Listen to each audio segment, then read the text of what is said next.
কৃষ্ণ ঘোষা ও হাৰংগ পানী প্ৰভু ভগৱন্ত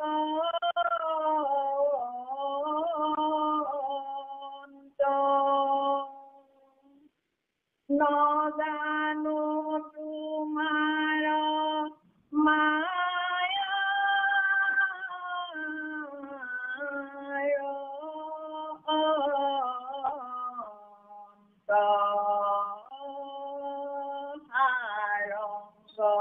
পানী প্ৰভু ভগৱন্ত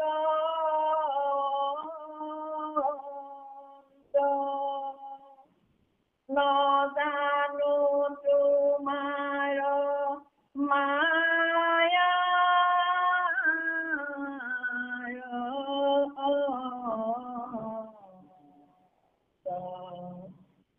কৃষ্ণ পদ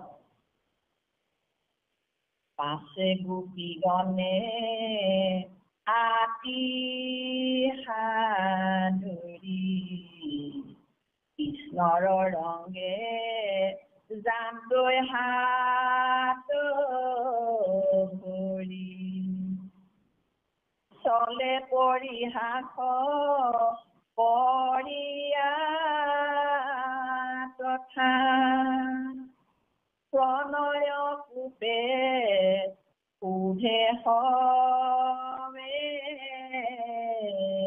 কথা কতো মনুষ্যে সজয় ভজন তাক নভজে জীৱা কেহো ভজয় তাক ভজন্তা নভজন্তা দুই আখি নভজয় কোনে কৈও প্ৰকাশী কুটিৰ শুনি গুৰ অভিপ্ৰায় তিলন্ত উত্তৰ যাদৱ ৰায় শুনা কি হব আমাৰ বাক যিজনে মাত্ৰ ভজে ভজন তাক পুৰিত মুহি নাহি তাৰ ধৰ্ম আপোন অৰ্থে মাত্ৰ কৰে কৰ্ম যিজনে ভজে নচায়ো উপকাৰ পুৰিদহেহি ধৰ্মহীন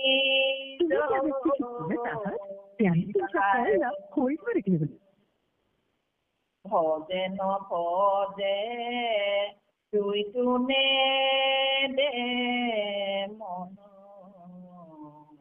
আছে চাৰিবিধ শুনালক্ষণ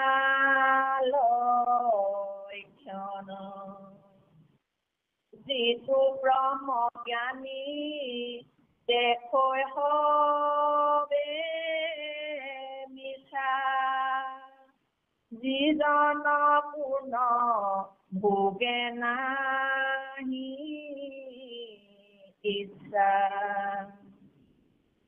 পুৰুষো যিটো একো মানে যিটো মহামূৰ্খ কিছু জানে নভজে দুইকো এহি চাৰিজন কহিলো নিষ্ঠে মই গোপী জীৱন কৃষ্ণৰ বাক্য শুনি হব সখী পৰে হাস্য অন্য অইনে নিৰিখি ফুলন্ত দুনাই কৃষ্ণে বুজি কাজ সখী হব তুমি সখী হব আমি চাৰিটো বাজ ভকতেহে মোৰ পুৰিদ প্ৰাণ যিহেতু নভজো শুনা নিদান সদায়ে চিন্তুক মোক পাই বিবল যেন ধন হৰুৱাই তোমাৰ হবে মোৰ অৰ্থে আদি এৰিলা বেদ ধৰ্ম যত জ্ঞাতি বাৰুক তোমাৰ প্ৰেম ভকতি ভৈলো অন্তৰ্ধান এহি যুগুতি নপৰা অসূয়া স্বৰূপ জানি আচুক ইটো শুনা সত্য বাণী দুষ্ট গৃহৰু এৰিয়া আঠ ভজিলা মোক কৰি অভিলাষ হৈলো বৈশ্য মই তোমাৰ চিৰকালে বুজাই নযায় ধাৰ যেবে হবে এৰা আপোনাৰ তেবেহে মোৰ ঋণ যায় অমৃত বৰিষে কৃষ্ণৰ বাক জুৰাই শুনি হবে গোপী যাক এৰাই সমস্ত বিৰহ তাপ বোলা হৰি হৰি অৰূপ পাপ কৃষ্ণ কৃষ্ণ কৃষ্ণ মাধৱ মাধৱ মাধৱ আমাৰ জন্মৰ সেৱা কৰি আজি আমাৰ নামামৃত সন্ধানী সত্ৰৰ পাঠাচাৰ্য কিৰণ গগৈয়াই আমাৰ সমল ব্যক্তি ডেকা আৰু আমাৰ সুপৰিচালক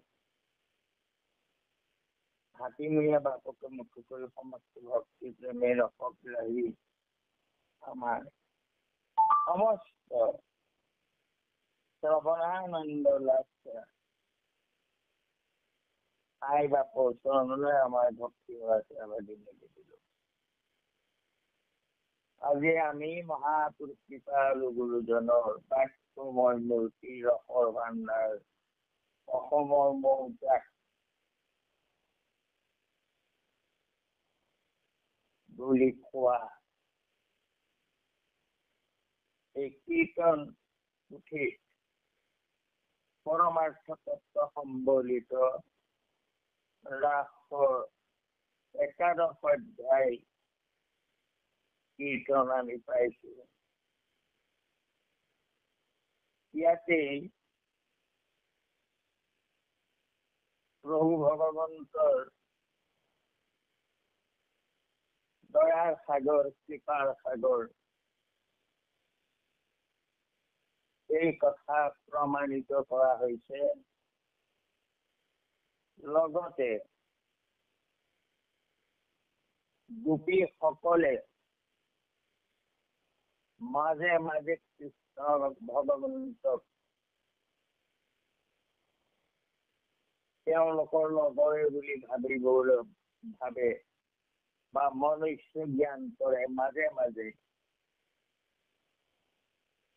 গতিকে এই সমস্ত সংশয় নিৰাকৰণ কৰিছে এই অধ্যায়ত। আৰণ্য প্ৰাণী প্ৰভু ভগৱন্ত, নাজানি তোমাৰ মায়াৰ অন্ত।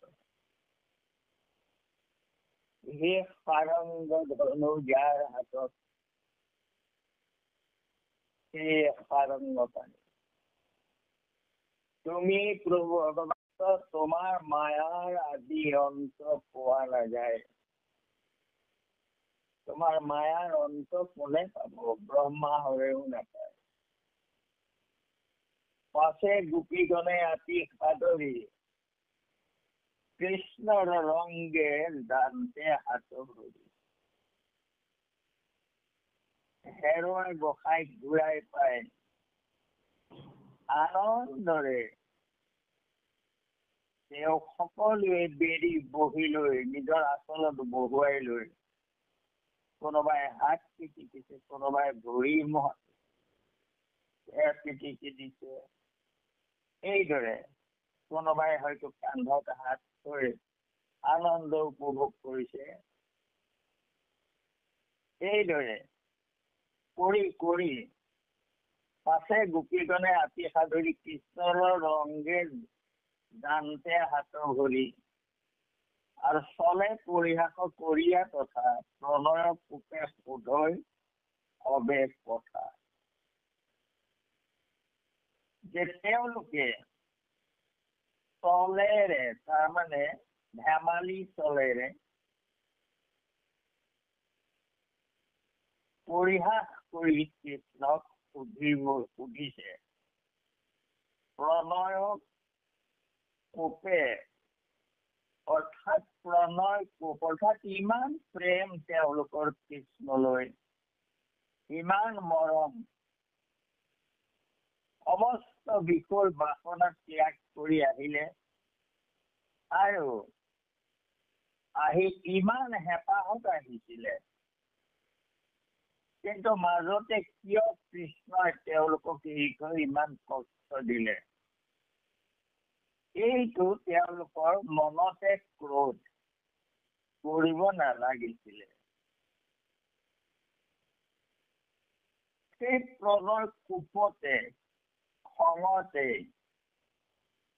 মৰমৰ খঙেয়া প্ৰণয়ৰ কোপ, অৰ্থাৎ ওফোন পতা বুলি যে আমাৰ সাধাৰণ শব্দ এটা আছে,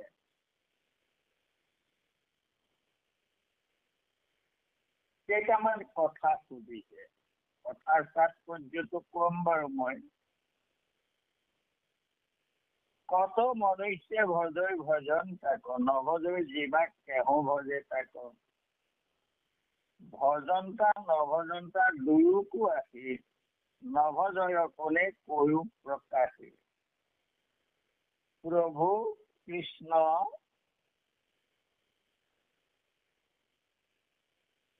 আমাৰ 4টা প্ৰশ্ন তোমাক সুধিছো আমি। কিছুমান মানুহ আছে ভজিলে ভজে, অৰ্থাৎ প্ৰত্যুক উপকাৰ কৰে, অৰ্থাৎ কোনোবাই উপকাৰ কৰিছে, উপকাৰ কৰাৰ কাৰণে তেওঁকো ঘূৰাই উপকাৰ কৰে।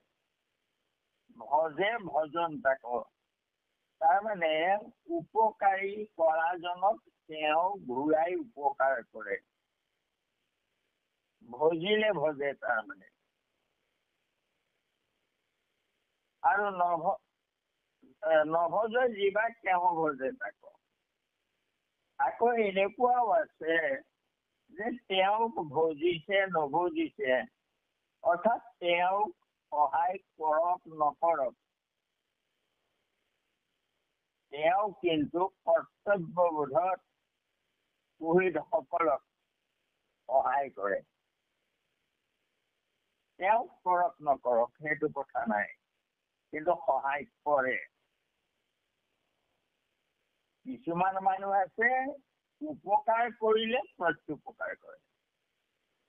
কিছুমান মানুহ আছে তেওঁক উপকাৰ কৰক নকৰক, কিন্তু কৰ্তব্যবোধত তেওঁ সকলোকে উপকাৰ কৰে। আকৌ ভজন্তা নভজন্তা দুয়োকো আছে। ভজা নভজা এই দুটা কথা চিন্তা নকৰি নকৰা কিছু মানুহ আছে। সেয়া কোন? ভজন্তা নভজন্তা দুয়োকো আঁকি নভজৰ কোনে কুৰূপক আঁকি। অৰ্থাৎ ভজন্তা নভজন্তা এইবোৰলে একো লক্ষ্যই নকৰে। সেয়া কেনেকুৱা মানুহ? সেয়া কোনসকলে এইটো কৰে? তাৰ মানে অৰ্থটো কি বুজাইছে বাৰু অকণমান পিছত ওলাব বাৰু, মই কম কথাটো। প্ৰশ্ন কেইটা হ'ল, কিছুমান মানুহে ভজিলে ভজে, উপকাৰ কৰিলে প্ৰত্যুপকাৰ কৰে। আকৌ কিছুমান মানুহে ভজা নভজালে মন নকৰে, কৰ্তব্যবোধত আনক উপকাৰ কৰে। আকৌ কিছুমান মানুহ আছে ভজা নভজা এইটো একোকে মনত নাৰাখে। নভজৰ কোনে কুৰূপ প্ৰকাশে। ভজন্তা নভজলে মন নকৰা কোনবোৰ মানুহ আছে? গোপীৰ শুনি গৌৰৱ অভিপ্ৰায়, দিলন্ত উত্তৰ যাদৱ ৰায়। শুনা সখী হব আমাৰ বাক, যিজনে মাত্ৰ ভজৰ ভজন তাক। এতিয়া প্ৰশ্নটো হ'ল, এই যে কৃষ্ণই গোপীৰ বুজি গৌৰৱ অভিপ্ৰায়, অভিপ্ৰায়টো কি? কৃষ্ণই গোপীৰ গৌৰৱ প্ৰশ্ন কেইটা সোধাৰ গৌৰৱ অভিপ্ৰায়টো গোসাঁয়ে বুজি পালে।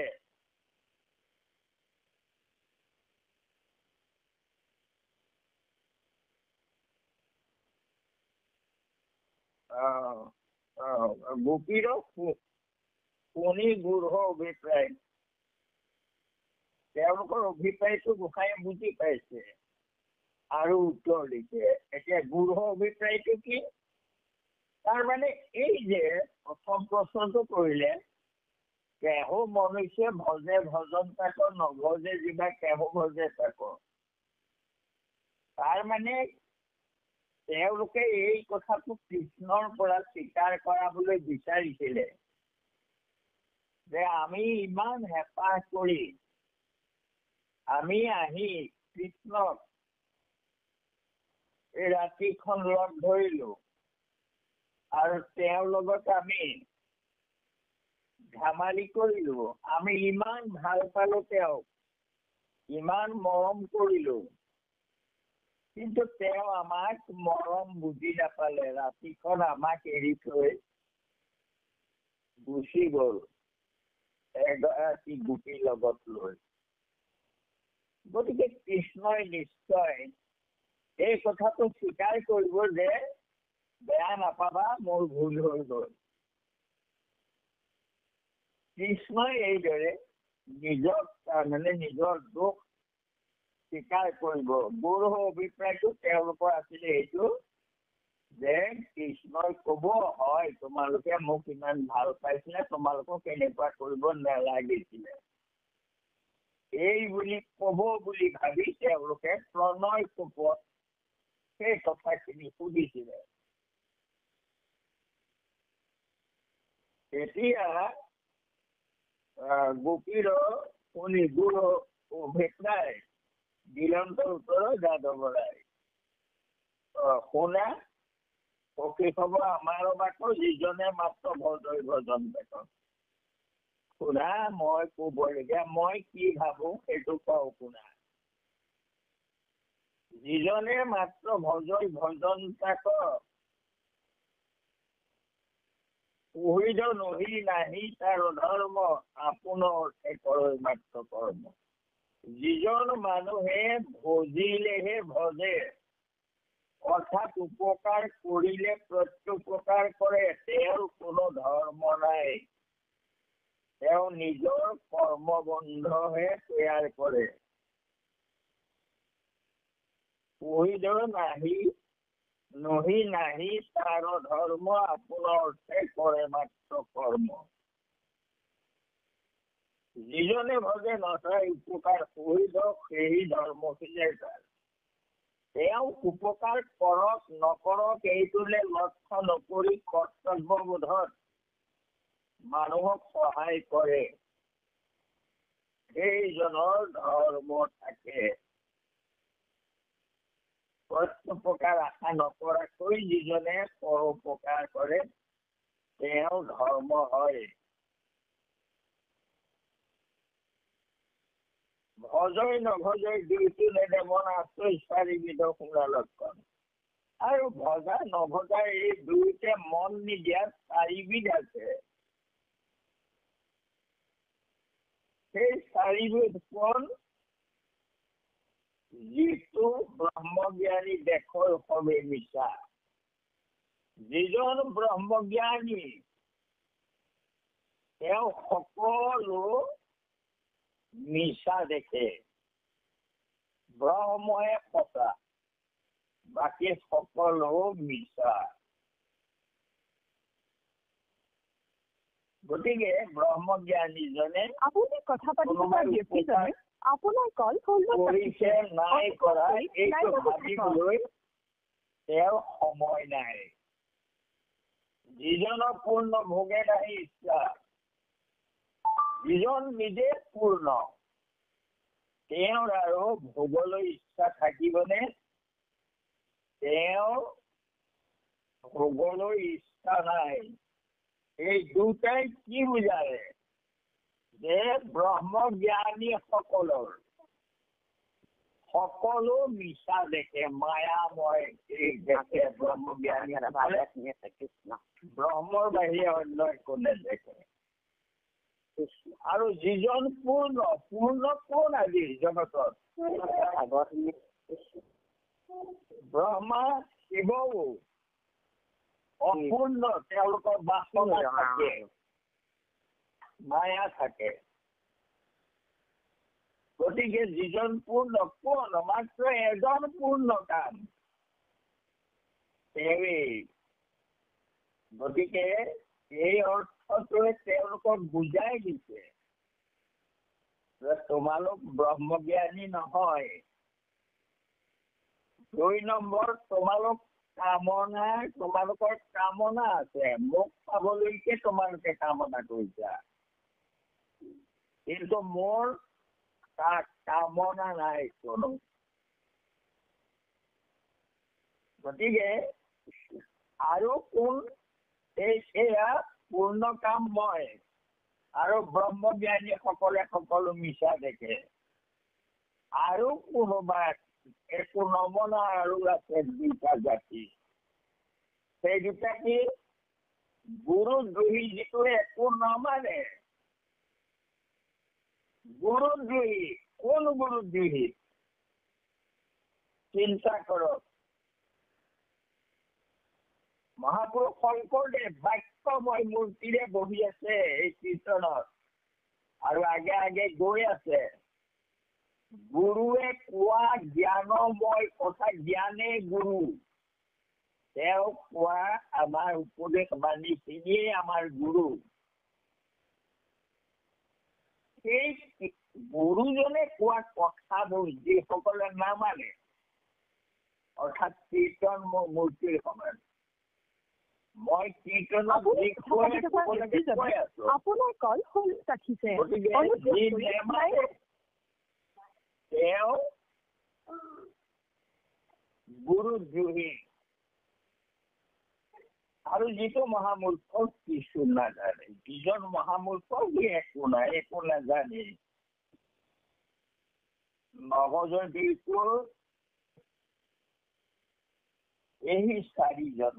এই চাৰিজনে দুয়োকো নভজে। তাৰমানে এই ওপৰত যে কৈছিলে ভজন্ত নভজন্ত দুয়োটো নেজানিলে আছে চাৰিবিধ শুনা লক্ষণ, এই চাৰিবিধৰ কথা ক'লে।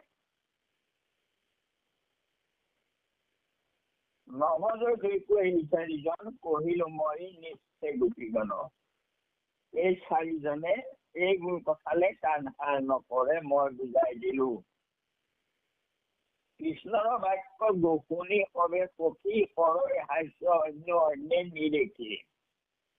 আৰু কৃষ্ণৰ এই কথাখিনি শুনি গোপীসকলে ইগৰাকীয়ে সিগৰাকীলৈ চাই হাঁহিছে যে আমি কৃষ্ণক ঠগিব নোৱাৰিলো। কৃষ্ণই নকলে যে মোৰ ভুল হৈ গল। এয়াকে বুজে, তাৰমানে তেওঁলোকে ইজনীয়ে সিজনীলৈ চাই হাঁহিছে।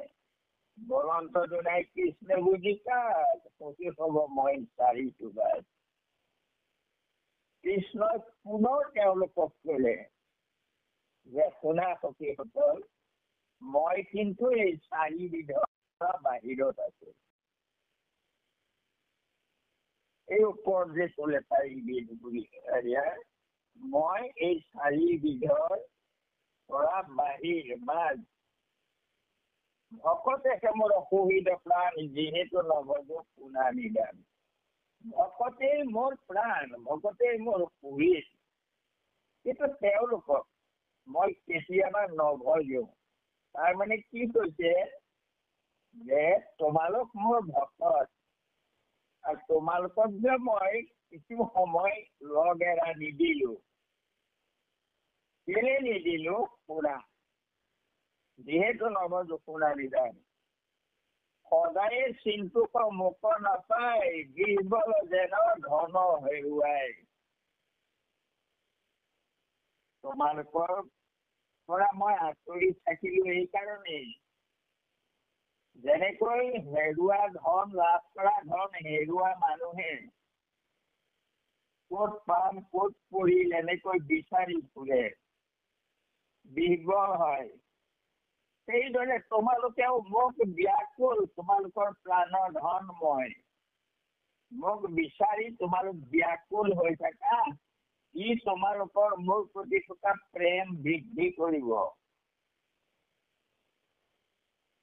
বাঢ়ক তোমাৰ প্ৰেমৰ ভকতি। তোমরা ফলে মোর অর্থে আছি, এরিলা বেদ ধর্ম যত জ্ঞাতি। বাঢ়ক তোমার প্রেম ভকতি, হইল অন্তর্ধান এই যুগতি। তোমালোকৰ প্ৰেম ভক্তি বঢ়াবৰ কাৰণে মই অন্তৰ্ধান হলো। নকৰা অসুয়া স্বৰূপ জানি আছো কৰিতো শুনা সত্য মানি। তোমালোকে এই সঁচা কথাখিনি মই কলো, তোমালোকে ইয়াক আৰু আমনি নাপাবা বা তোমালোকে অসূয়া নকৰিবা। মই তোমালোকক এটা সত্য কথা কওঁ, দুষ্টেৰ্য বিহৰ এৰিয়া আস, ভজিলা মুখ কৰি অভিলাষ। বিষয় বাসনা ত্যাগ কৰা সম্ভৱ নহয়, কিন্তু তোমালোকে সেই অসম্ভৱক সম্ভৱ কৰিলা। পতি পুত্ৰ গৃহ সকলো ত্যাগ কৰিলা আৰু মোক মাত্ৰ অভিলাষ কৰিলা। ভৈলো সবস্য মই তোমাৰ চিৰ কালে সুধা নজাই ধাৰ। মই তোমালোকৰ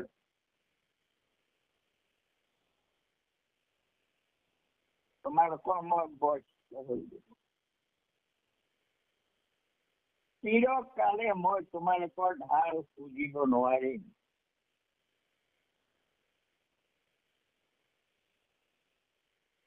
কৃষ্ণ মাধৱ যেৰে সবে এৰা আপোনা যায় তেৰে মোৰৰ ঋণ পূজা যায়। তোমালোকে নিজে নিজে মোৰ প্ৰতি সন্তুষ্ট হোৱা।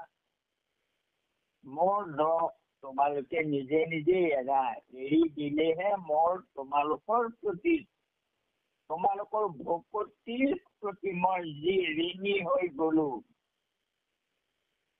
এই ঋণ তেতিয়াহে পূজা যাব। তোমালোকৰ ভকতিৰ জোখাৰে মই তোমালোকক কিমান প্ৰেম দিব নোৱাৰিলো।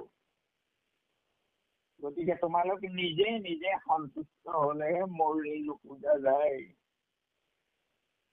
অমৃত বুলি কৈ কৃষ্ণৰ বাক জোৰাইলা শুনি যত গোপী যাক।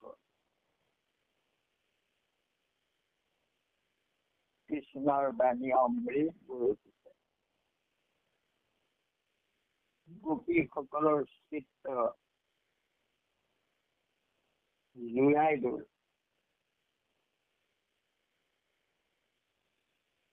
এৰাই ন সমস্ত বিৰহ তাপ, সেই নোপোৱাৰ যি দুখ সকলো এৰাই গল। বোলা হৰি হৰি হৰূপ পাপ। এতিয়া আমাৰ এই অধ্যায়ৰ পৰা আমি বুজি পালো, আমাৰ চিত্তৰ পৰাও আমাৰ মনৰ পৰাও হৰি কেতিয়াবা আঁতৰি যায়। আমি তেওঁক নোপোৱাৰ কাৰণে ব্যাকুল হওঁ নে নহওঁ। যদি আমি ব্যাকুল হওঁ, বৰকৈ চিন্তা কৰো প্ৰেম ভাৱেৰে, তেন্তে আমি আকৌ তেওঁ সেই লীলা ৰূপটো দেখা পাওঁ। আৰু দেখা পাই সেইজন ভগৱন্তই আমি যেতিয়া গোপীসকলৰ দৰে ব্যাকুল হম কৃষ্ণক নপাই, কৃষ্ণই আমাক এইদৰে সান্তনা দিব। আমাৰ ওচৰত ঋণী হৈ থাকিব। আমাৰ হৃদয়ৰ পৰা কাহানিও আঁতৰ নহয়, আমি ৰহস্যময় হৈ যাম। যতে থাকো কৃষ্ণ আমাৰ লগত থাকিব।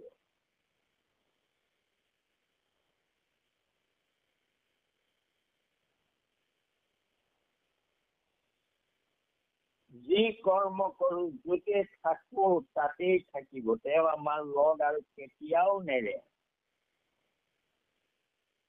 বস্ত হৈ যাব। কৃষ্ণ আমাৰ লগে লগে ফুৰিব। মাত্ৰ আমি প্ৰেমৰ জৰিডালেৰে বান্ধিলেই হ'ল। সেয়া কি? কৃষ্ণ নাম ৰূপী তেওঁ ছোৱালী, আৰু তেওঁ গায়। পোৱালি লৈ গলে গাই যেনেকৈ পিছে পিছে ঢপলিয়াই, তেওঁৰ পোৱালি নাম আৰু সেই নাম লৈ গৈ থাকা। মই তোমালোকক এৰি যাব নোৱাৰিম, তোমালোকৰ পিছে পিছে মই ঘূৰি ফুৰিম। কৃষ্ণ মাধৱ বান্ধৱ উদ্ধাৰ বাপ, এয়ে তাৎপৰ্য এয়া। ইমান সুন্দৰ। আমি এই কথাখিনি